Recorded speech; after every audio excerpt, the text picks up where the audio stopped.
ఉగ్రవాదుల ఏరివేతే టార్గెట్ గా కీలక నిర్ణయాలు తీసుకుంటోంది మోడీ ప్రభుత్వం. హోం మంత్రిత్వ శాఖ మరిన్ని చర్యలకు దిగింది. పాకిస్తాన్ పౌరులకు 17 రకాల వీసాలను హోం మంత్రిత్వ శాఖ రద్దు చేసింది. దేశంలోని అన్ని రాష్ట్రాల ముఖ్యమంత్రులతో మాట్లాడిన అమిత్ షా ఆయా రాష్ట్రాల్లో ఉన్న పాకిస్తానీ పౌరులందరినీ గుర్తించి వెంటనే తిరిగి పంపించాలని ఆదేశించారు. హోం మంత్రిత్వ శాఖ స్థాయిలో ఉత్తర్వులు జారీ చేశారు.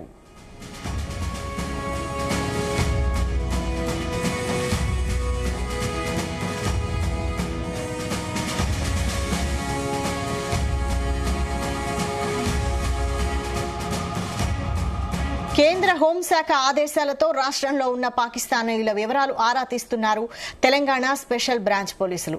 ఇప్పటి వరకు స్పెషల్ బ్రాంచ్ లో 208 మంది పాకిస్తానీయులు రిజిస్టర్ అయినట్లు తెలుస్తోంది. వీరిలో లాంగ్ టర్మ్ వీసా ఉన్నవాళ్లు 156 మంది కాగా షార్ట్ టర్మ్ వీసా కలిగిన వారు 13 మంది. వారంలోపు దేశం విడిచి వెళ్లాలని కేంద్రం ఆదేశించడంతో వాళ్లందరినీ పంపించే పనిలో ఉన్నారు స్పెషల్ బ్రాంచ్ పోలీసులు.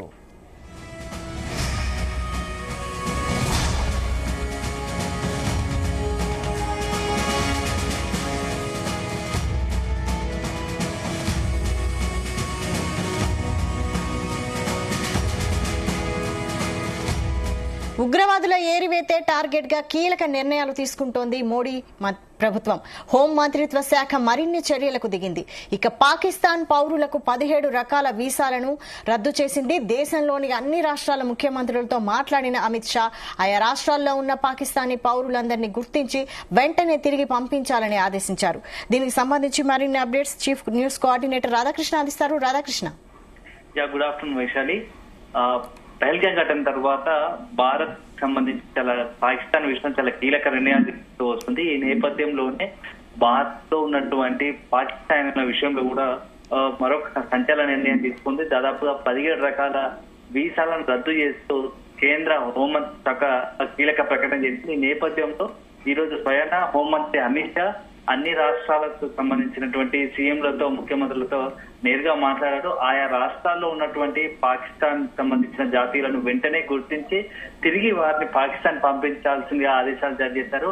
ఈ నేపథ్యంలో ప్రతి రాష్ట్రంలో ఏ రాష్ట్రంలో ఎంతమంది పాకిస్తాన్ జాతీయులు ఉన్నారు వారిని గుర్తించడం, అదే విధంగా వెంటనే ట్రేస్ అవుట్ చేసి పాకిస్తాన్ పంపించడం, తొందరగా త్వరితగతిన పూర్తి చేయాలని చెప్పేసి అంటే కీలక ఆదేశాలు జారీ చేసింది. ఈ నేపథ్యంలో తెలంగాణకు సంబంధించి కూడా సీఎం రేవంత్ రెడ్డితో హోంమంత్రి శాఖ అమిత్ షా మాట్లాడిన తెలుస్తోంది. ఈ నేపథ్యంలో దాదాపుగా 200 మందికి పైగా పాకిస్తాన్ జాతులు హైదరాబాద్ లో ఉన్నట్టుగా అంటే తెలంగాణ వ్యాప్తంగా ఉన్నట్టుగా గుర్తించాం. దీంట్లో భాగంగా స్పెషల్ బ్రాంచ్ లో 208 మంది పాకిస్తాన్ జాతులు రిజిస్టర్ అయినట్టు ఉంది. సో వీటిలో దాదాపు 156 మంది లాంగ్ టర్మ్ వీసా మీద ఉండగా షార్ట్ టర్మ్ కూడా 13 మంది ఉన్నారు. వీరు తిరిగి వారి ప్రదేశానికి పాకిస్తాన్ పంపించాల్సిందిగా హోంమంత్రి శాఖ కీలక ఆదేశాలు చేసింది. ఈ నేపథ్యంలో నెక్స్ట్ ఇతర రాష్ట్రాలకు సంబంధించి కూడా అంటే ఆయా రాష్ట్ర అధికారులకు ఆదేశాలు జారీ చేసి వీలైన త్వరగా పూర్తిగా ఇక్కడ ఉన్నటువంటి భారత్ లో ఉన్నటువంటి పాకిస్తాన్ వెంటనే పంపించాల్సిందిగా కేంద్ర హోంమంత్రి శాఖ ఆదేశాలు జారీ చేసింది. అయితే ఇప్పుడున్న పరిస్థితిలో రోజు రోజుకి రెండు దేశాల మధ్య పరిస్థితి మారుతా. ఒకవైపు పాకిస్తాన్ ఇప్పటికే బార్డర్ వ్యక్తి కాల్పులు జరుపుతూ వస్తుంది. ఆ భారత్ ప్రవహించే చర్యలు పాల్పడుతుంది.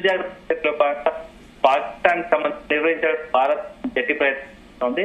ఈ నేపథ్యంలో ఇది ఒక మరొక సంచలన నిర్ణయం తీసుకుందని చెప్పుకుంటూ మొత్తంగా ఇక్కడ ఉన్నటువంటి పాకిస్తాన్ లో వెంటనే భారత్ ను విడిచి పాకిస్తాన్ కు వెళ్ళిపోవాల్సింది. ఎవరైనా అక్రమంగా ఉంటే మాత్రం వాటిని వెంటనే గుర్తించి నిర్బంధించైనా సరే పాకిస్తాన్ కు పంపించాల్సిందిగా అమిత్ షా ఆయా సీఎంలకు పూర్తి స్థాయితో ఒక చర్చించినట్టుగా తెలుస్తోంది. ఇది ఇలా ఉంటే ఉద్రిక్త పరిస్థితున్నాయి. కాశ్మీర్ లో ఇప్పటికే ఒకవైపు కాల్పుల మొక్క జరుగుతూనే ఉంది. పాకిస్తాన్ సంబంధించి బార్డర్ లో బార్డర్ లో కాల్పులను పాకిస్తాన్ సంబంధించిన బలగాలు కాల్పు జరుపుతున్నారు. దీన్ని మన ఇండియా సైనికులు కూడా దాన్ని అడ్డుకునే ప్రయత్నం చేస్తున్నారు. తీవ్రంగా వారి యొక్క పాకిస్తాన్ యొక్క చర్యలను ఖండిస్తూ ఇప్పటికే ప్రపంచ వ్యాప్తంగా అంతర్జాతీయ వ్యాప్తంగా పాకిస్తాన్ పురుష బుద్ధిని ప్రపంచానికి వెలిచాటేలా చేస్తా ఉన్నారు.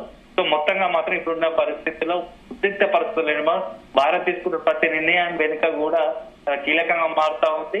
సో దాంట్లో భాగంగానే ఈ రోజు యొక్క వీసాలకు సంబంధించిన విషయంలో రద్దు చేయడానికి డిసైడ్ అయింది. వైశాలి. అయితే ఇదే టైంలో భారతీయులపై పాకిస్తాన్ కూడా ఇలాంటి నిర్ణయాలు తీసుకునే అవకాశం ఉందా? ఖచ్చితంగా ఈ ప్రస్తుతం భారత్ తీసుకున్నటువంటి ప్రతి నిర్ణయానికి రిఫ్లెక్షన్ రియాక్షన్ అక్కడి నుంచి కూడా వచ్చే అవకాశాలు ఉన్నాయి. సో పాకిస్తాన్ లో ఉన్నటువంటి భారతీయులకు కూడా ఇప్పటికే నిన్ననే అక్కడ ఉన్నటువంటి పాకిస్తాన్ ఆదేశాలు జారీ చేసినట్టుగా తెలుస్తా ఉంది. అక్కడ ఉన్నటువంటి భారతీయులను వెంటనే తిరిగి పంపించాల్సిందిగా ఆదేశాలు జారీ చేసినట్టు తెలుస్తుంది. ఇప్పటికే ఆ పనిలో ఉన్నది. సో దాంట్లో భాగంగా ఇప్పుడు రెండు దేశాల మధ్య రోజు రోజుకు పరిస్థితులు ఉద్రిక్తంగా మారుతా ఉన్నాయి. అయితే ఇంకా మరోవైపు ఇలా అమిత్ షా ఆదేశించిన ఆదేశాలపై తెలంగాణ గవర్నమెంట్ ఎలాంటి నిర్ణయం తీసుకునే అవకాశం ఉంది?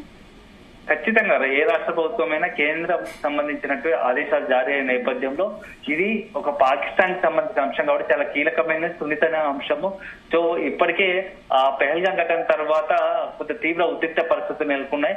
ఏ చిన్న పొరపాటు జరిగినా దాని యొక్క చర్య తీవ్రంగా ఉంటుంది కాబట్టి వెంటనే ఈ యొక్క కేంద్ర ఆదేశాల అనుసారం ప్రకారం ఇక్కడ ఉన్నటువంటి తెలంగాణ ప్రభుత్వం కూడా వెంటనే పోలీస్ శాఖకు కీలక ఆదేశాలు జారీ చేస్తుంది. ఇప్పటికే రంగంలోకి దిగినటువంటి పోలీస్ స్పెషల్ బ్రాంచ్ పోలీసులు ఎక్కడెక్కడ ఎవరు ఉన్నారు, ఎంతమంది ఉన్నారు, వాళ్ళందరి ఐడెంటిటీ చేసి తర్వాత తదనుగుణంగా వారిని పాకిస్తాన్ కు పంపించేందుకు ఏర్పాటు చేస్తున్నట్టుగా తెలుస్తా ఉంది వైశాలి.